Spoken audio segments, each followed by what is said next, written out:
मन में भाव हुआ कि महाराज चलो चलते हैं, जा पाए नहीं जा पाए 7 दिन में। तो यदि इस भाव से हम आकर के कथा को श्रवण करते हैं तो महाराज उससे पुण्य नहीं मिलता, उससे पाप और लगता है। क्योंकि ये 18 पुराणों में से महापुराण है, इसको पंचम वेद बताया गया। कई ऐसे भक्त देखे महाराज, कई भक्त ऐसे देखे हैं। वैसे बुंदेलखंड जैसा महाराज क्षेत्र अनेक जगह जाते हम लोग कथा श्रवण कराने के लिए, लेकिन ऐसी श्रद्धा भक्ति जैसे यहाँ पर है ऐसी कहीं नहीं मिलती। देने के लिए भगवान भले चाहे न हो, लेकिन परमात्मा ही मानते हैं और हर प्रकार से सेवा करते हैं, खूब भक्ति होती है। लेकिन अन्य जगह महाराज कहते हैं आजकल चलन चल गया कि महाराज क्या परमात्मा को भजना है, क्या भजन करना है, कहाँ होते हैं भगवान, सब ऐसे ही है, सब मिथ्या है। तो महाराज जब आप सत्संग में नहीं जाओगे तो आपको पता कैसे चलेगा? आपको सत्संग में आना पड़ेगा। आपको यदि कोई वस्तु चाहिए तो महाराज दुकान पर जाना पड़ेगा। आप सत्संग में बैठोगे तो आपको पता चलेगा कि महाराज परमात्मा हर जीव में है, हर कण में है। लगाना होगा और परमात्मा के लगाना होगा। और परमात्मा के यहाँ पर यदि बन करके आ रहे हैं, यहाँ पर कथा श्रवण करने आ रहे, सेवा करने आ रहे, तो एकदम भोले बन करके आओ, ऐसे कि मानो हम कुछ भी नहीं जानते। एक भक्तमाला में कथा आती है, बड़ी सुंदर कथा है। देखो भागवत कथा है, महत्व तो आप सभी खूब जानते हैं, संक्षिप्त में श्रवण भी करवा देंगे। लेकिन भक्तमाल कथा में एक कथा आती है, बड़ा ही भोला भाला एक छोटा विद्यार्थी था और उस विद्यार्थी का नाम था भोंदू। क्या नाम था? भोंदू। अपने बुंदेलखंड में, एमपी में बहुत ऐसे नाम मिलते हैं। किसी का नाम लालू, किसी का नाम धांधू, किसी का नाम भोंदू, किसी का नाम है ना, बहुत ऐसे नाम होते हैं। वो गुरुकुल में रहता था और गुरुकुल में गुरुजी थे। और जब गुरुकुल में विद्यार्थी रहते थे, 50-60 विद्यार्थी रहते थे, विद्या अध्ययन करते थे, तो जो बेचारे सीधे होते ना, उनकी कहीं पूछ नहीं होती महाराज। आज के जमाने में सीधा होना कहा जाए तो महाराज सबसे बड़ा अपराध है ना। सीधे को लोग बाग अच्छा नहीं कहते, कहते अरे वो तो ऐसे ही है, पागल है। अब वो बेचारा जो भोंदू था वो मन का बड़ा सच्चा था। और जिन भी लड़कों के आप देख लेना या किसी के भी ऐसे नाम होंगे, वो बेचारे बहुत सीधे होंगे। वो बालक बेचारा विद्यालय में सबसे एकदम पीछे बैठता था। और गुरुजी रोज बैठाल करके बढ़िया कथा सत्संग सुनाते थे, कथा सुनाते थे। जितने होशियार होशियार बालक थे, बुद्धि में तेज थे, वो तो सब आगे बैठते थे। बेचारा भोंदू सबसे पीछे बैठता था। गुरुकुल में जब विद्या अध्ययन करने जाते, जैसे हम लोग विद्या अध्ययन करते थे, अभी भी जाते आश्रम में, तो हम लोगों को सेवा दी जाती है, क्योंकि हम वहाँ का अन्य पाते। कोई घर से तो हम धन संपत्ति तो लेके नहीं जाते कि महाराज बांध करके लेके जा रहे। और ना महाराज इतने संपन्न घर से भी नहीं थे। यदि इतने संपन्न घर से होते तो कहे को संस्कृत पढ़ने जाते, फिर तो महाराज कॉलेज में पढ़ते कोई बढ़िया से। तो वहां पर क्या होता है, सबको एक एक सेवा सौंपी जाती है। कोई मंदिर में सेवा करता है महाराज, कोई रसोई में सेवा करता है, कोई आए हुए अतिथियों को भोजन परोसता है महाराज, कोई अतिथियों को दर्शन कराने के लिए जाता है, कोई गाय की सेवा करता है। आज भी जैसे हम वृंदावन में अध्ययन करते थे तो महाराज सबको अलग अलग प्रकार से सेवा दी जाती थी। कोई बुद्धि में तेज है, बोलने में ठीक है, जैसे हमारे आचार्य आनंद जी महाराज, तो इनको सेवा दी गई थी कि जितने भी भक्त आए हैं आश्रम में तो इनको दर्शन कराने के लिए ले जाना है। चाहे आप बिहारी जी जाओ, चाहे नंदगांव जाओ, चाहे बरसाना जाओ। जैसे हमारे नीरज जी महाराज, इनको दी थी ठाकुर जी के मंदिर की सेवा करने। और खूब भाव से सेवा करते थे। और आज उसी का फल है कि महाराज जन जन में किसी न किसी रूप से परमात्मा के भजन से जुड़ते हैं। ऐसे वह बेचारा भौंदू, उसको सेवा दी गई किसके? गाय चराने। भक्तमाल की कथा है महाराज। बेचारा वह भौंदू एकदम ठीक पीछे बैठ जाता है। गुरुजी सत्संग सुनाते हैं। अब गुरुजी कहते हैं, भैया कन्हैया रोज मधुबन में गाय चरावे को आवे, और ऐसे ना है 2 4 5 गाय लेकर के आवे महाराज, 100-150 गाय लेकर के आवे भैया, और सुबह से लेकर के शाम तक गाय चरावे मधुबन में। जो बेचारा भौंदू था वो बैठे बैठे विचार कर रहा है, चिंतन कर रहा है कि हे भगवान, नित्य प्रतिदिन हम खुद जाते हैं गाय लेकर के मधुबन, लेकिन हमें तो कन्हैया आज तक नहीं मिला है। कहां आता है कन्हैया? वो था भौंदू बेचारा सीधा, वो सोच रहा है कि हो सकता है कन्हैया आते होंगे। उसने मन में ये नहीं सोचा कि ये कथा सुना रहे हैं। उसके मन में भाव हुआ कि आज भी मधुबन में कन्हैया गाय चराने के लिए आते हैं। मन में भाव हुआ कि हम भी सुबह जाते हैं गाय चराने के लिए, सुबह से शाम तक रहते हैं उसी मधुबन में, लेकिन हमें तो आज तक नहीं मिला वो कन्हैया। मन में ठान लिया महाराज, संकल्प ले लिया कि जब तक कन्हैया दर्शन नहीं देगा, कन्हैया मिलेगा नहीं, तब तक हम लौट करके नहीं आएंगे, दर्शन करेंगे ही करेंगे। बेचारा भौंदू जब महाराज वह गाय चराने को जाता था तो सुबह की बासी रोटी रख करके लेकर के जाता था। बढ़िया 4 रोटी रख ली, थोड़ा सा नमक, थोड़ी सी मिर्ची, थोड़ा सा गुड़ रख लिया, पोटली बनाई, और महाराज जैसे विद्यालय से छुट्टी हुई, सारी गायों को खोल करके गौशाला से और सीधे मधुबन में गया। बढ़िया पोटली रखी, मन प्रसन्न है, भाव है कि आज तो यशोदा का लाला, नंद को लाला कन्हैया आज हमें दर्शन देगो, आज हम बात करेंगे, बैठेंगे, सत्संग करेंगे। अब महाराज वहां कहा, वहां तो कन्हैया जाते नहीं, वो तो गुरुजी कथा में सुना रहे थे। बड़ा मन प्रसन्न है महाराज, गायों को लेकर के जैसे मधुबन में पहुंचा, और मधुबन में बीच रास्ते में जाकर के वो बैठ गया, और बैठ करके निहार रहा है कि हो सकता है अब कन्हैया आ रहा होगा, अब कन्हैया आ रहा होगा। जैसे महाराज यहाँ बैठे हम, और हम निहार रहे थे कि अब भक्त आ रहे होंगे, कथा शुरू हो गई, अब भक्त आ रहे हैं।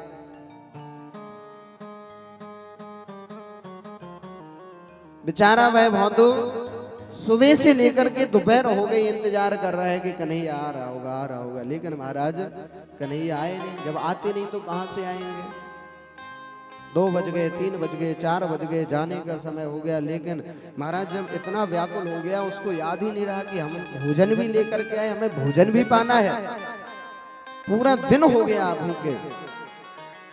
और महाराज परमात्मा खुद कष्ट में रह सकते, लेकिन भक्त को कभी कष्ट में नहीं देख सकते।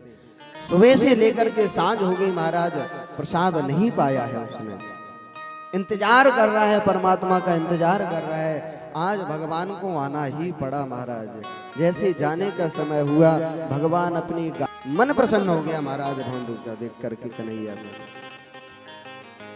जैसे देखा महाराज बैठे, अब भौंदू तो जानता नहीं था, जैसे जैसे गुरुजी से सुना था कि मोर पंख धारण किए, पीली पीतांबरी धारण किए, हाथ में बंसुरी लिए, और एकदम गोल बटुका सा मुंह, जैसे देखा सोचने लगा हो सकता है यही है कन्हैया। मधुबन में तो यही आया है गाय चराने। भौंदू ने प्रेम से कहा, भैया तेरो ही नाम है कन्हैया? कन्हैया ने कहा, हाँ भैया मेरो ही नाम है कन्हैया। अच्छा तो वो ही कन्हैया है यशोदा मैया को लाला? हाँ भैया मैं वो ही कन्हैया हूँ। अच्छा तू रोज गाय चरावे आवे? कन्हैया मुस्कुराने लगे। कन्हैया ने कही, हाँ भैया मैं रोज गाय चरावे आवे। अच्छा तो तेने अभी तक दर्शन ना दिए, अभी तक तो तू मिलो ना है। भैया ऐसा कि तू अपनी गाय इनको ले जाए, हम अपनी इनको ले जावे। आज तो है गई भेंट। कन्हैया ने कही, अरे भोंदू भैया बड़ी जोर से भूख लग रही है, आज यशोदा मैया ने कछु रखो ही ना है प्रसाद, कछु प्रसाद असाद हो तो दे दे। अब भोंदू भैया को याद आया कि हम तो रोटी लेकर के आए थे बासी। महाराज 4 रोटी थी, इधर कन्हैया बैठे, इधर भोंदू भैया बैठे, सामने खोल लिया, सो जैसे पोटली को खोल करके रखा। महाराज कन्हैया को 2 रोटी पकड़ा दी, नमक मिर्ची पकड़ा दी, और भोंदू भोला भाला और महाराज गुड़ खुद रख लिया। नमक मिर्ची तो पकड़ा दी कन्हैया को और गुड़ खुद रख लिया। और महाराज कन्हैया को देखते जा रहे हैं, भोंदू कन्हैया पाते जा रहे हैं। महाराज जैसे आधी पाई, 1 पाई, उसके बाद में महाराज दूसरी भी पा गए। भोंदू भैया देख रहे हैं, देखते ही जा रहे हैं। महाराज याद ही नहीं आ रही कि हमें भी पाना है। कन्हैया ने जैसे पेट पर हाथ भराया, कहा भैया और जोर से भूख लग रही है। कहा अच्छा। भोंदू ने तुरंत 1 और दे दी और थोड़ा सा गुड़ तोड़ करके दे दिया। भगवान ने उसको भी पार करके कहा भैया और भूख लग रही है, और कछु है। भोंदू ने महाराज आधी तोड़ करके दी और कहा लाला देख अब ना मिलेगी, और आधी तोड़ करके दे दी, आधी कन्हैया ने पाई। कन्हैया ने कहा कि देख भैया अब तो जावे को समय है गयो, तू अपने घर चल, हम अपने घर चलते हैं, और कल ठीक ठाक से भोजन ले आइयो, बहुत जोर से भूख लगे। अब महाराज वो भोंदू तो बड़ा प्रसन्न था, आज नारायण के साक्षात कन्हैया के दर्शन हो गए। आधी रोटी पाई, पा करके महाराज दोनों लोग चल दिए, वो अपनी गाय लेकर के, वो अपनी गाय लेकर के। जैसे गुरुकुल में महाराज पहुंचे, रात भर उसे नींद नहीं आई कि अब गुरुजी को हम सत्संग में बताएंगे। जैसे महाराज सत्संग में पहुंचा, गुरुजी ने फिर कथा सुनाना शुरू किया कि मधुबन में कन्हैया रास रचावे आवे, महाराज गाय चरावे आवे, गोपियां भी आवे। जैसे सुना महाराज बड़ा मन प्रसन्न हुआ। और आज तो जब वह गाय चराने के लिए जब गया तो महाराज बहुत सारी रोटी रखने लगा। जैसे गुरुकुल में भंडार कक्ष में गया और महाराज बहुत सारी रोटी रखी, नमक रखा, मिर्ची रखी, गुड़ रखा, और रख करके महाराज जैसे जाने लगा तो एक गुरुकुल के विद्यार्थी ने जाकर के गुरुजी से शिकायत कर दी। कहा कि आज तो भोंदू पागल हो गया है, क्योंकि आज जी इतनी सारी रोटी बांध करके लेकर के जा रहा है, पता नहीं भंडारा करेगा क्या करेगा वहां पर वन में जाकर के। गुरुजी आए, गुरुजी ने डांट फटकार लगाई। कहा रे भोंदू भैया इतनी सारी रोटी लेकर के जा रहे हो, कहाँ करोगे? भोंदू भैया ने कहा गुरुजी क्षमा करें, अरे वो यशोदा को लाला कन्हैया आवे न, बड़ो भूखो रहे बेचारे को, भाई 2-4 रोटी खिला देंगे, अपनों कहा जा रहे हो, 2-4 विद्यार्थी हमको भोजन ऐसे ही से। गुरुजी ने सोचा कि ये भोंदू यदि कह रहा है तो ये झूठ नहीं कह रहा होगा, ये बड़ा सच्चा है, बड़ा सीधा साधा है। कहा अच्छा रोज आवे? कहा रोज आवे, अपनी गायन को लेकर के आवे। कहा भैया तू एक काम करेगो, वो कन्हैया को यहाँ गुरुकुल में लेकर के आओगे? भोंदू ने कहा बिल्कुल गुरुदेव लेकर के आएंगे। वचन दे दिया। महाराज भोंदू गए, कन्हैया मिले, जैसे भेंट हुई, महाराज भेंट हो करके दोनों ने प्रसाद पाया। जैसे प्रसाद पा रहे थे भोंदू ने निवेदन किया, कहा लाला हमारे गुरुजी ने एक निवेदन किया है,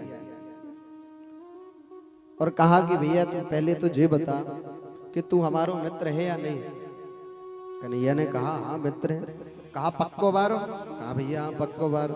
कहा एकदम पक्को बारो ना, ऐसे तो नहीं महाराज जैसे कलयुग के मित्र कैसे होते हैं? महाराज बड़े विचित्र हैं। जो मित्र होते हैं ना सबसे पहले वो ही पूछेंगे अरे क्या हो गया, वो बता देगा, बेचारा सोचेगा कि यही है हमारा सब कुछ अपने दुखड़े बता देगा। महाराज वही मित्र जाकर के पूरे गांव में ढंडोरा पीट देगा, अरे बने फिरते हैं, अंदर से तो रोते कर्जा पड़ा है, 2-4 लाख रुपए कर्जा पड़ा है। पहले के मित्र नहीं होते थे महाराज ऐसे, दुख सुख में एक सा भाव रखे, जो एक दूसरे के दुख सुख में साथ दे महाराज, वह सबसे बड़ा मित्र होता है। और यहाँ पर कन्हैया ने कहा कि हाँ भैया हम मित्र हैं, कहा यदि तू हमारो पक्को मित्र है तो आज तू गुरुकुल चल, आज हमारे गुरुजी को दर्शन दे। कन्हैया ने मना कर दिया, कहा देख भैया तू हमारो मित्र है और हम तुम्हारे मित्र हैं, तुम्हारे गुरुजी के ना है और हम ना जाएंगे। जैसे ही कहा हम नहीं जाएंगे तो यहां पर फिर से निवेदन किया कि ना लाला चल, कहा नहीं जाएंगे नहीं जाएंगे नहीं जाएंगे, 3 बार कह दिया नहीं जाएंगे। महाराज जितनी रोटी थी महाराज सब छीन ली और कहा यहाँ से गाय भी लेकर के जा, क्योंकि ये मधुबन भी गुरुजी का है, हम भी गुरुजी के हैं, अब हम भी नहीं बोलेंगे। और महाराज 1 से 1.5 घंटे तक भौंदू भैया रूठ करके बैठे रहे, कन्हैया मनाते रहे। आज देखो उस भोले भक्त साक्षात नारायण मना रहे हैं और वह भोला भक्त मान नहीं रहा है। कन्हैया को हाथ जोड़ करके कहना ही पड़ा कि भैया लाला हम चल रहे हैं। और महाराज बड़ी दिव्य अद्भुत झांकी है, बड़ा दिव्य स्वरूप है। भौंदू भैया के साथ में कन्हैया चल दिए, हजारों गायें चल रही हैं। गुरुजी इंतजार कर रहे हैं गुरुकुल के दरवाजे पर खड़े होकर के कि यदि भौंदू भैया ने कहा है तो वो नारायण को लेकर के आएगा, कन्हैया को लेकर के आएगा। और महाराज जैसे ही सांझ का समय हुआ, देखा गुरुजी ने कि गायों के पीछे कन्हैया और भौंदू भैया चले आ रहे हैं। जैसे इस छवि को देखा गुरुजी के नेत्रों से अश्रु प्रवाह हो गए। वाह भौंदू भैया, वाह शिष्य, शिष्य हो तो ऐसा शिष्य हो जो साक्षात नारायण के दर्शन करा दे, साक्षात नारायण के दर्शन करा दे।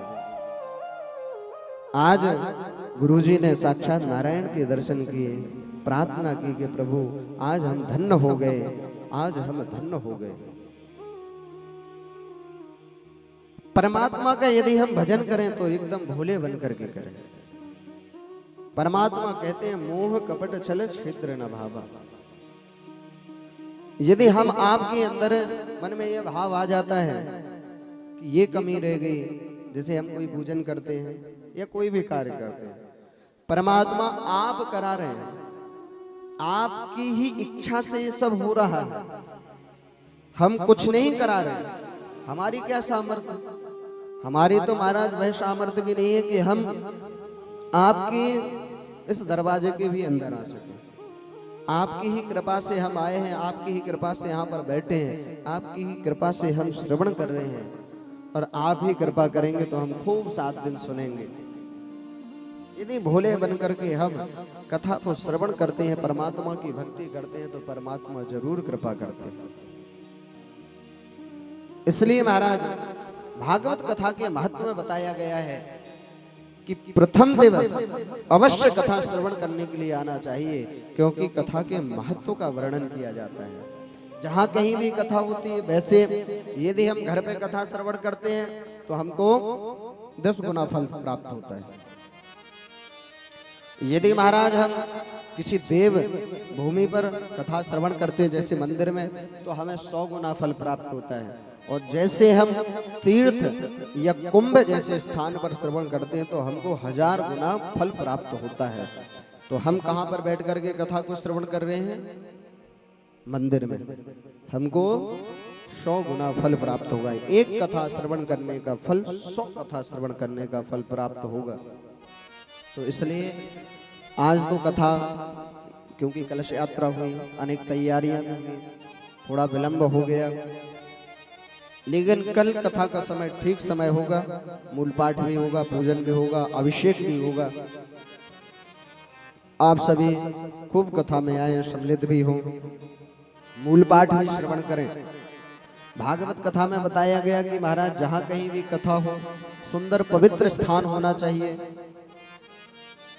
और 7 दिन तक शुद्धता पवित्रता का विशेष ध्यान देना चाहिए। साथ ही साथ महाराज कथा जहां कहीं भी हो, सभी को देव स्वरूप मान करके सभी का स्वागत करना चाहिए। महाराज कभी क्रोध नहीं करना चाहिए। कथा में बताया गया काम क्रोध लोभ मोह 7 दिन कम से कम, वैसे तो पूरे जीवन भर क्रोध नहीं करना चाहिए। क्रोध हम आपको क्या देता, कुछ नहीं देता है। लेकिन कम से कम 7 दिन तक हमको क्रोध नहीं करना है। क्रोध से महाराज बहुत हानि होती है। यदि हम एक बार तीर्थ गए और तीर्थ में जाकर के हमने एक बार भी क्रोध कर दिया तो वो पूरा तीर्थ का फल वहीं नष्ट हो जाता है। यदि हम कथा श्रवण करने के लिए आए और हमने आकर के यहाँ पर क्रोध कर दिया तो महाराज वो फल यही नष्ट हो जाएगा। और यदि हम 7 दिन तक बैठ करके कथा श्रवण कर रहे हैं और यदि हमने क्रोध कर दिया तो महाराज इसलिए क्रोध नहीं करना चाहिए। सुंदर पवित्र स्थान पर बैठ करके कथा को श्रवण करना चाहिए। स्वच्छ साफ सुथरे वस्त्र धारण करके और शुद्धता पवित्रता का विशेष ध्यान देकर के एक आसन पर बैठ करके कथा को श्रवण करना चाहिए। कथा जहां कहीं भी हो, प्रवक्ता ऐसा होना चाहिए जो सर्व शास्त्रों का जानकार हो, गागर में सागर भरने वाला। ऐसा नहीं, क्योंकि महाराज ये महापुराण है, यदि इसका विस्तार करेंगे तो महाराज 18 वर्ष भी लग जाएंगे तो भी ये कथा पूर्ण नहीं होगी। तो हम आप 3-4 घंटे कथा श्रवण करेंगे तो केवल संक्षिप्त कथा श्रवण करेंगे। जो सर्व शास्त्रों का जानकार हो ऐसा प्रवक्ता होना चाहिए, वैष्णव प्रवक्ता होना चाहिए, अग्निहोत्र करने वाला होना चाहिए, जो नित्य प्रतिदिन हवन करे, संध्या वंदन करे। ऐसे नहीं कि महाराज केवल कथा की और पूजन पाठ से कोई मतलब नहीं, है ना। और जब भी हम बैठ करके कथा को श्रवण करें तो मन में ओम नमो भगवते वासुदेवाय इष्ट मंत्र को जप करते रहे, बोलते रहे, क्योंकि जो हमारा मन है वह परमात्मा की भक्ति में लगता है। जहां कहीं भी कथा हो आयोजन से पहले शुभ मुहूर्त निकलवाना चाहिए। यदि सामूहिक आयोजन होता है तो महाराज शुभ घड़ी देख करके आयोजन प्रारंभ किया जाता है। यदि परीक्षित रूप में बैठ करके, मुख्य रूप में, यजमान रूप में बैठ करके कथा को श्रवण करते हैं तो महाराज अपने नाम से मुहूर्त निकलवाना चाहिए। और जब कथा प्रारंभ हो तो महाराज सर्वप्रथम कलश यात्रा होती है। जैसे हम आपने कलश यात्रा में सम्मिलित हुए। कलश यात्रा क्यों की जाती है? इतने वर्ष से कथा हो रही है, हम सभी हजारों की संख्या में कलश यात्रा में सम्मिलित भी होते हैं, पर कलश यात्रा में सम्मिलित क्यों होना चाहिए? कलश यात्रा क्यों निकाली जाती है? कलश यात्रा में जितने भी मंदिर होते हैं, जितने भी देव स्थल होते हैं, महाराज सभी के यहाँ पर जाकर के हम निमंत्रण देते हैं कि प्रभु आप अब 7 दिन तक आसन ग्रहण करें, वहीं पर आप निवास करें, वहीं पर आप कथा श्रवण करें। और महाराज हम समस्त नगरवासी, क्षेत्रवासी, समस्त परिवार, समस्त भक्त कुटुंब एवं हमारे ऊपर सदैव कृपा बना करके रखें, ऐसा हम सभी जगह निमंत्रण देते हैं। कलश जो हम सिर पर रख करके लेकर के चलते हैं, पहले फोटो का जमाना तो था नहीं महाराज, है ना। जैसे हम कोई भी शुभ काम करते थे, कार्य करते थे, गणेश जी को विराजमान करते थे और कलश को विराजमान करते थे, और कलश में ही सारे देवी देवता विराजमान रहते हैं। कलश जब हम सिर पर रख करके लेकर के चलते हैं तो जितने भी हमारे पितर होते हैं महाराज, वह इस कलश में निवास करते हैं। सारे देवी देवता इस कलश में निवास करते हैं और कलश के रूप में उनको विराजमान किया जाता है। चौकी के रूप में, वेदियों के रूप में उनको विराजमान किया जाता है। जब कथा प्रारंभ हो, कथा हो, तो महाराज सुंदर कम से कम 5 विप्राणाम स्पर्श करते हुए चलते हैं। यदि केवल हम स्पर्श करते हुए भी चलेंगे तो भी ये कथा पूर्ण नहीं होगी, होगी आचार्य। लेकिन यदि हम मूल्य पाठ से एक एक श्लोक का पाठ करते हैं तब जाकर के 7 दिन में भागवत कथा पूर्ण होती है। एक ब्राह्मण हो जो द्वादशाक्षर मंत्र का जप करे, ओम नमो भगवते वासुदेवाय गायत्री मंत्र का जप करे, जैसे हमारे आचार्य जी बैठ करके जप कर रहे हैं। और इसके बाद में कम से कम 2 विप्र होने चाहिए, कम से कम 2 विप्र जो भगवान का संकीर्तन करें, कीर्तन करें। कई जगह सुनने को मिलता है कि महाराज आजकल तो संगीतमय कथा होने लगी है, तो ऐसा नहीं है भैया। संगीतमय तो पहले भी कथा होती थी, है ना। आजकल इलेक्ट्रिक के वाद्य यंत्र हो गए, और महाराज पहले महाराज मजीरा, ढोलक, है ना। नारद जी महाराज क्या लेकर के चलते थे? बीड़ा, है कि नहीं? तो पहले भी महाराज संगीत में होती थी, पहले भी कीर्तन होते थे महाराज, पहले भी भजन होते थे। भागवत कथा में 5 गीत बताए गए, गोपी गीत, भ्रमर गीत आदि। और गीतों को तो गाया ही जाता है। और महाराज जब गीत गाएंगे तो महाराज वाद्य यंत्र बजाए भी जाएंगे। तो कम से कम 2 विप्र जो भगवान का संकीर्तन गाएं, भगवान के कीर्तन को गा करके परमात्मा की भक्ति से जोड़ें। तो आइए हम सभी एक छोटा सा भजन श्रवण करते हैं और उसके बाद में सूक्ष्म रूप से कथा को श्रवण करते हुए आरती की ओर चलेंगे। बोलिए भक्त वत्सल भगवान की जय। श्री वृंदावन बिहारी लाल की जय।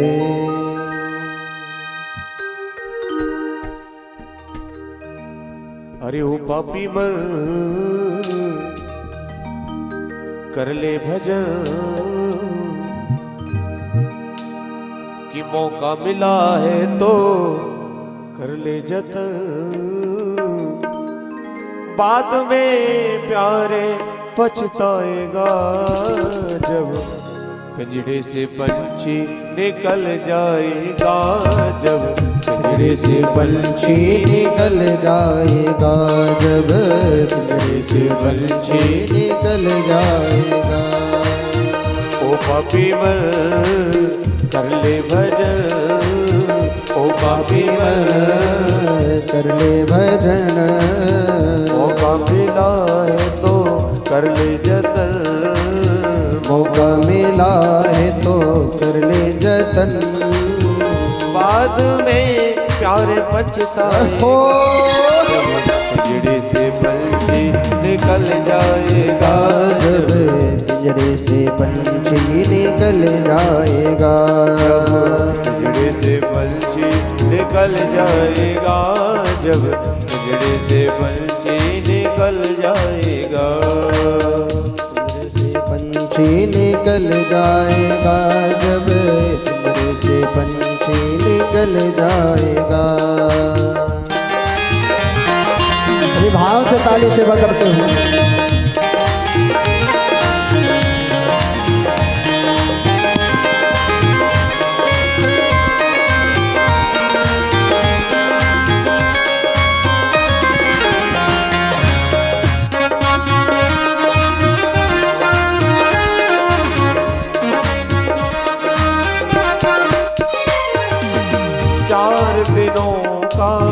जग का है मेला, 4 दिनों का जग का मेला, ओ कोई ना साथी संगी अकेला, कोई ना साथी संग अकेला।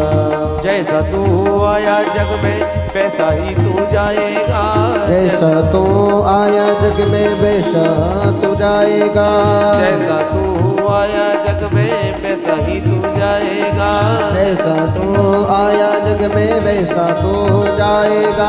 हाथ बांध के आया जग में हाथ पसारे जाएगा, हाथ बांध के आया जग में हाथ पसारे जाएगा, बाद में प्यारे पछताएगा पिंजड़े से पंछी निकल जाएगा, पिंजड़े से पंछी निकल जाएगा।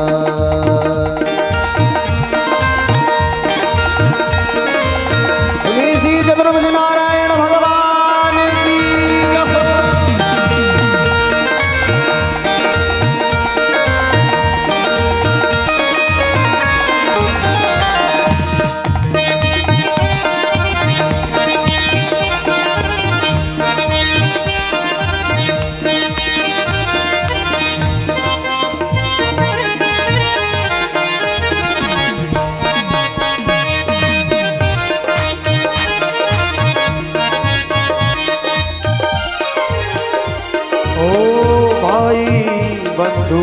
कुटुंब कबीला, भाई बंधो कुटुंब कबीला, ओ ये तो जग का झूठा झमेला, ये तो जग का झूठा झमेला। हर मरने के बाद तुझे में जलाएंगे, मरने के बाद तुम्हें आग में जलावेंगे। तेरह दिनों का तेरा मातम बनाएंगे, तेरह दिनों का तेरा मातम बनावेंगे।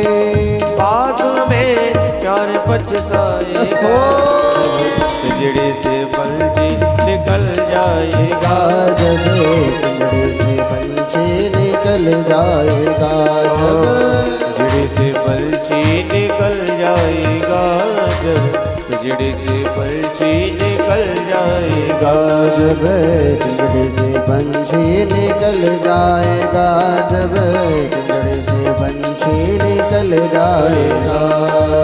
ओ पापी मन पापी मन कर ले भजन, मौका मिला है तो कर ले जतन, मौका मिला है तो कर ले जतन। बाद में प्यार पछताएगा, पिंजड़े से पंछी निकल जाएगा, पिंजड़े से पंछी निकल जाएगा, जब पिंजड़े से पंछी निकल जाएगा, जब निकल जाएगा, जब पिंजड़े से पंछी निकल जाएगा, जब पिंजड़े से पंछी निकल जाएगा, पिंजड़े से पंछी निकल जाएगा, जब पिंजड़े से पंछी निकल जाए। बोली भक्त वत्सल भगवान की। सच्चिदानंद रूपाय विश्वोत्पत्त्यादि हेतवे तापत्रय विनाशाय श्री कृष्णाय नमः। जिस प्रकार हम सभी बैठ करके कथा को श्रवण कर रहे हैं, ऐसे ही एक बड़ा ही पवित्र स्थान है जिसका नाम है नैमिषारण्य। नैमिषारण्य कहाँ पड़ता है? उत्तर प्रदेश में, लखनऊ सीतापुर के पास में।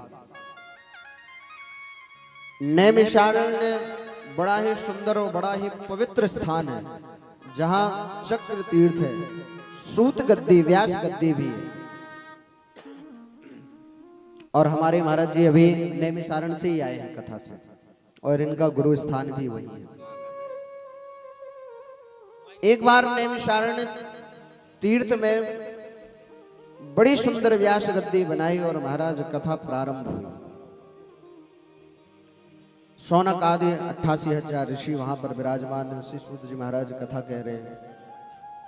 जैसे ही महाराज कथा प्रारंभ हुई, जैसे विशाल कलश यात्रा आपके इस ग्राम में हुई, हर बार विशाल ही नए ही रिकॉर्ड बनता है महाराज। जनता कम नहीं होती महाराज, बढ़ती ही है जनता। इस बार शायद हमारे मन में थोड़ा ऐसा लगा कि हो सकता है थोड़ा फर्क होगा, लेकिन फर्क ये नहीं हुआ महाराज, और बढ़ा और बड़ी विशाल कलश यात्रा हुई। कहाँ 3.5 घंटे लगते थे, अब तो 4 साढ़े 4 घंटे लगे, और जनता भी खूब।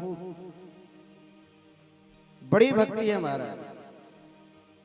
वैसे कहते हैं महाराज कि वृंदावन में भक्ति है, वृंदावन में भक्ति है। महाराज भक्ति वृंदावन में तो है, लेकिन महाराज आपके इस बरकोहा में भी भक्ति है महाराज। छोटे छोटे बालकों से लेकर के बूढ़े बुजुर्ग महाराज सब एक भाव में।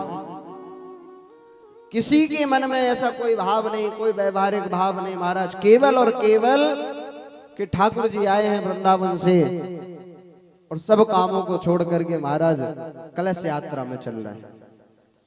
बड़ा अद्भुत भाव महाराज। हमारी इन बहनों का, हमारे इन भाइयों का, छोटे छोटे बालकों का, हमारे दादा जो महाराज चल नहीं पाते, हम खुद देखते कभी बीच में आते तो एक ही जगह बैठे रहते हैं, लेकिन महाराज ऐसी शक्ति दे देते हैं भगवान कि 3-4 घंटे लठिया टेक टेक करके ही चल चल करके महाराज पूरी कलश यात्रा को पूर्ण कर देते हैं।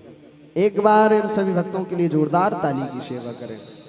ठाकुर जी खूब स्वस्थ रखें, खूब मस्त रखें और खूब व्यस्त रखें और अपनी भक्ति प्रदान करें। तो महाराज जैसे ही यहाँ कलश यात्रा हुई, ऐसे महाराज बड़ा विशालतम आयोजन नैमिषारण्य क्षेत्र में हुआ। 88,000 ऋषि विराजमान हुए, शौनक आदि कथा श्रवण कराने लगे। अब क्या हुआ महाराज, उस कथा की आवाज सीधे कहाँ पहुंची महाराज, देवताओं के पास में। देवताओं को पता चला कि नैमिषारण्य क्षेत्र में कथा हो रही है। देवता महाराज बड़े चतुर होते हैं। हम आप यदि ज्यादा दान करें, ज्यादा धर्म करें, ज्यादा पुण्य करें, ज्यादा कथा करें, यज्ञ सुने, तो महाराज देवताओं को बड़ी मिर्ची लगती है। देवता बहुत चतुर होते हैं। हम आप सोचते हैं महाराज जो चतुराई कर देते हैं हम, तो हम बड़े चतुर हैं। ऐसा नहीं है, चतुर तो हो लेकिन चतुराई पहले से ही चली आई है। सुर नर मुनि सब की यह रीति, स्वार्थ लाग करे ही सब प्रीति। बगैर स्वार्थ के परमात्मा भी नहीं आते महाराज, आते हैं। देवताओं को पता चला कि महाराज कथा हो रही है, विशाल आयोजन हो रहा है, बड़े बड़े ऋषि मुनि जा रहे हैं। देवताओं ने अमृत का कलश लिया और कलश लेकर के चल दिए। अब दिमाग देखो,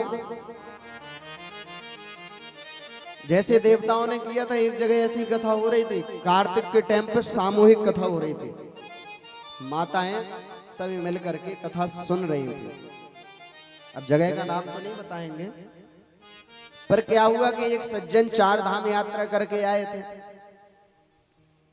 4 धाम यात्रा हुई, मन में विचार बनाया। महाराज चतुर थे, विचार बना लिया कि एक काम क्यों ना करें, व्यास जी की विदाई कर देते हैं और कह देंगे हो गई कथा। हमारी तो 4 धाम की निपट गई कथा। अब व्यास जी को कर दिया सेटल, और महाराज कमेटी के मेन सदस्य को पकड़ लिया और कहा कि हम विदाई कर देंगे, लास्ट में ले देना हमारा नाम कि हाँ इनकी तरफ से हो गई कथा। और महाराज ऐसे ही किया, बढ़िया लिफाफा पकड़ा दिया, सो पूरी कथा लास्ट में। जैसे कोई आ जाए महाराज लेकर के दान दक्षिणा की कथा, तो तैयारी सब फुले, कथा भी शुरू हो गई। कह दो महाराज ये हमें बैठा दो यहाँ पर। ऐसे देवता अमृत का कलश लेकर के आ गए और महाराज ला करके कहने लगे कि आप ये अमृत का कलश ले लो और परीक्षित जी महाराज को अमृत पिला दो और ये कथा हमें दे दो।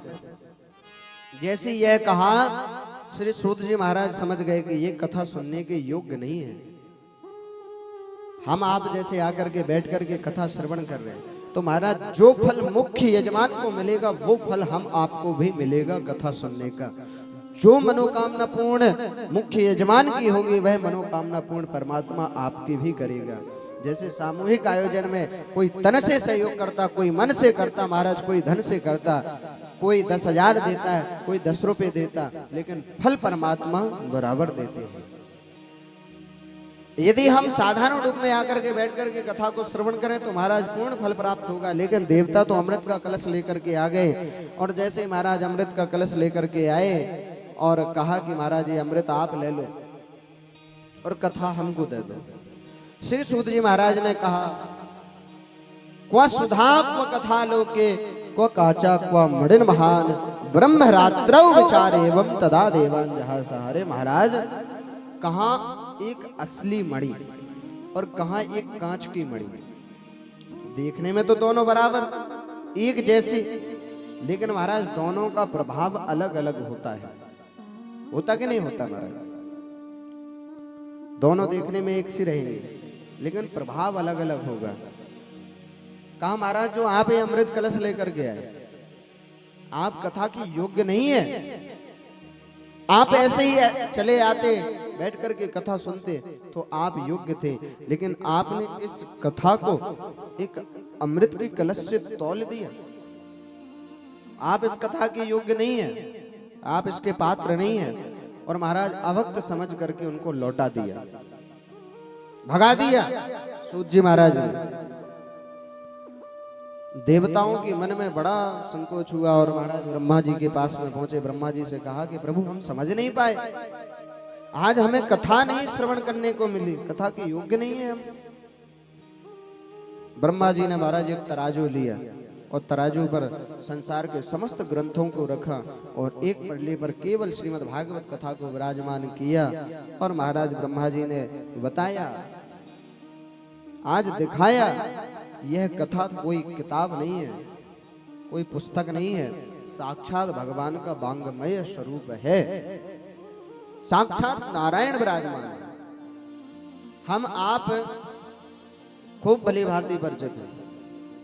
इस कथा से जिसने जो जो मांगा सच्चे मन से, यही की बात बता रहे आपके, इतने वर्षों से कथा हो रही।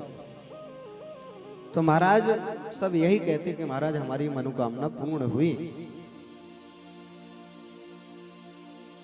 यदि हम सच्चे मन से परमात्मा से मांगते हैं, परमात्मा की सेवा करते हैं, तो परमात्मा देते हैं। नंद बाबा के 85 वर्ष की आयु थी, फिर भी महाराज साक्षात नारायण पुत्र के रूप में आए। यह भागवत भगवान की कृपा है। हम आपके जीवन में अनेक दुख होते हैं महाराज, ये मनुष्य तन मिला है तो दुख भी है, लेकिन जब हम परमात्मा की शरण में रहते हैं तो परमात्मा उन दुखों को ऐसे निकाल देते, ऐसे काट देते कि महाराज हमें कभी आभास भी नहीं होता है। बताया कि महाराज ये कथा साक्षात नारायण का स्वरूप है, प्रत्यक्षा कृष्ण ये वही। आप एक अमृत का कलश लेकर के गए और कथा की तुलना करने लगे। महाराज 7 दिन तक ऋषियों ने कथा को श्रवण किया और कथा को श्रवण करके परमात्मा के धाम को प्राप्त हुए, लेकिन वह कथा देवताओं को नहीं मिली। और जो देवताओं को कथा नहीं मिली, जो कथा को देवता नहीं श्रवण कर पाए, वह कथा हम आप बैठ करके श्रवण कर रहे हैं। और एक बार नहीं, 2 बार नहीं, 3 बार नहीं महाराज, 4 बार। तो हम आप कितने बड़े भाग्यशाली होंगे। तो एक बार पुनः अपने लिए जोरदार ताली की सेवा करें। हमारे आचार्य जी अनाउंसमेंट भी कर रहे थे कलश यात्रा में कि महाराज आपका गांव के जितने भी भक्त हैं, जितने भी सदस्य महाराज भाग्यशाली नहीं, महाभाग्यशाली। जैसे देवों के देव महादेव है ना, जैसे पुराणों में महापुराण है, ऐसे भक्तों में भी महाभक्त हैं। इस वर्ष हम सोच रहे थे, ऐसा भाव हुआ कि हो सकता है कि कथा का समय हो सकता है कि कुछ चेंज हो जाए, क्योंकि महाराज जब भी आए तो देखा कि हर मंदिर में काम लग रहा है, काम चल रहा था। धर्मशालाओं में कुंड पहाड़िया पे भी, वहां भी धर्मशाला बन रही, यहाँ भी धर्मशाला बन रही थी। अभी तो देखे तैयार हो गई एकदम। भोले बाबा जी भी आ गए, वहां भी देवी जी आ गई, भैरव बाबा जी आ गए। पर हमने सोचा कि जब ये देवता आ गए हैं तो हो सकता है कि अब लेट हो, लेकिन हमें ये पता नहीं था कि महाराज ये देवता आए हैं तो और पहले ही होगा। अब बताओ, इस वर्ष पहले ही हो रही है कथा, है ना। जनवरी फरवरी में होती थी कथा। तो ये सब परमात्मा की कृपा है कि परमात्मा को कैसे करना है, क्या कराना है। 2 वर्ष से विचार कर रहे थे कि हनुमान जी महाराज के यहाँ पर 8 दिन रुकेंगे, सेवा करेंगे। खूब विचार हुआ, लास्ट तक विचार चलता रहा, लेकिन हनुमान जी महाराज को ऐसे नहीं सुनना होगा महाराज। और वैसे कहा भी जाता है कि शास्त्रों में जब आप सभी ने एक मुख्य रूप में मुखिया नियुक्त किया है, तो हनुमान जी ने कहा अब मुखिया को ही सुनाई जाए, तभी सारी पंचायत कथा को श्रवण करेगी। और सभी बैठ करके भाव से कथा को श्रवण करेंगे। जो कथा देवताओं को श्रवण करने के लिए नहीं मिली महाराज, वह कथा हम आप श्रवण कर रहे हैं। यहाँ पर बताया गया महत्व में कि महाराज इस कथा को श्रवण तो किया, लेकिन इस कथा को श्रवण करने से किन किन की मुक्ति होती है। तो यहाँ पर 5 प्रकार के व्यक्ति बताए गए, और यहाँ तक बताया गया कि पूरे जीवन भर जो पाप कर्म करता है और अंत में भूत प्रेत पिशाच योनि में जाकर के जब वह तड़पता है, चीखता है, चिल्लाता है, तो उसके निमित्त से भी यदि हम कथा श्रवण करते हैं तो उसकी भी मुक्ति हो जाती है। फिर बताया कि महाराज ये कथा आई कहां से, तो बताया सबसे पहले यह कथा नारायण भगवान ने किसको दी? ब्रह्मा जी को। और ब्रह्मा जी ने किसको दी? नारद जी को। नारद जी कौन है? ब्रह्मा के मानस पुत्र हैं। और नारद जी ने यह कथा किसको दी? सनक, सनंदन, सनातन, सनत कुमार 4 ऋषियों को। और यह 4 ऋषियों के द्वारा ये कथा हम सभी को प्राप्त हो रही है। और भी अनेक ऋषि हैं। एक बार नारद जी के मन में विचार हुआ कि कलयुग में जाकर के देखें तो लोग प्राणी अपने कर्म से दुखित होकर के अंत में कोई भूत, कोई प्रेत, पिशाच योनियों में जन्म ले रहे हैं, परमात्मा की भक्ति से हटते जा रहे हैं। नारद जी महाराज के मन में भाव हुआ, महाराज भ्रमण करते हुए जैसे ही आए, अहम तो पृथ्वीम ज्ञातो ज्ञात्वा सर्वोत्तमामितिम पुष्करम च प्रयागम च काशीम गोदावरीम तथा। नारद जी महाराज, नारद जी का स्वभाव हम सभी जानते हैं, और नारद जी से बढ़कर के परमात्मा का भक्त कोई नहीं। नित्य निरंतर हर स्थिति परिस्थिति में परमात्मा का भजन करते। नारद जी के हाथ में क्या होती है? वीणा, और वीणा के द्वारा वह भगवान का भजन गाते हैं, भजन करते हैं, भजन करते हुए चलते हैं। नारद जी महाराज गए, अनेक जगह देखा महाराज कहीं पर भी भक्ति नहीं दिखाई दे रही, कहीं पर भी माता पिता का सम्मान नहीं है, कहीं पर बड़े बुजुर्गों का सम्मान नहीं है महाराज, एक दूसरे के प्रति सम्मान नहीं है, ईर्ष्या बनी हुई है। जब महाराज जीव आपस में ही ईर्ष्या कर रहा है तो परमात्मा को कौन भजेगा? नारद जी ने अनेक नगरों में जाकर के देखा, कहीं भक्ति नहीं मिली। नारद जी तीर्थों में गए, सोचा हो सकता है तीर्थ में तो कहीं भक्ति होगी, देव स्थलों पर भक्ति होगी, मंदिरों में होगी, लेकिन महाराज वहां पर भी भक्ति नजर नहीं आई। आजकल हम आप देखें मंदिरों की क्या स्थिति है, मंदिरों को क्या बना दिया गया है। आप देखें, हम कहीं नहीं कह रहे महाराज, आप जाकर के तीर्थों में जाकर के देखें, जो बड़े बड़े आश्रम हुआ करते थे, 2-2, 4-4, 5-5 एकड़ जमीन में आश्रम बनते थे, आजकल महाराज वो आश्रम क्या रह गए? एक छोटा सा मंदिर बना दिया केवल नाम के लिए, और पूरा गेस्ट हाउस बना करके रखे, केवल व्यापार का ही दिमाग, केवल व्यापार चल रहा है। आश्रम किसे कहते हैं? आश्रय जिसे मिले, आए हुए भक्त को जहां आश्रय मिले, जहां 2-4 दिन रुक करके वो परमात्मा का भजन करें। हम आप जैसे अपने घर गृहस्थी से मन हुआ कि चलो किसी मंदिर में, किसी आश्रम में चलें, परमात्मा का भजन करेंगे, शांति से रहेंगे, 2-4 दिन रुक करके ठाकुर जी की सेवा करेंगे, संत की सेवा करेंगे। लेकिन महाराज अब वो आश्रम नहीं रहे, वो मंदिर अब नहीं रहे, तो मंदिरों में भी भक्ति नहीं मिली, आश्रमों में भी भक्ति नहीं मिली। तीर्थों में गए, जाकर के देखा महाराज, तीर्थों की तो और विकृत स्थिति है कि तीर्थों में तो धर्म को बेचा जा रहा है, विकृत गल समझी।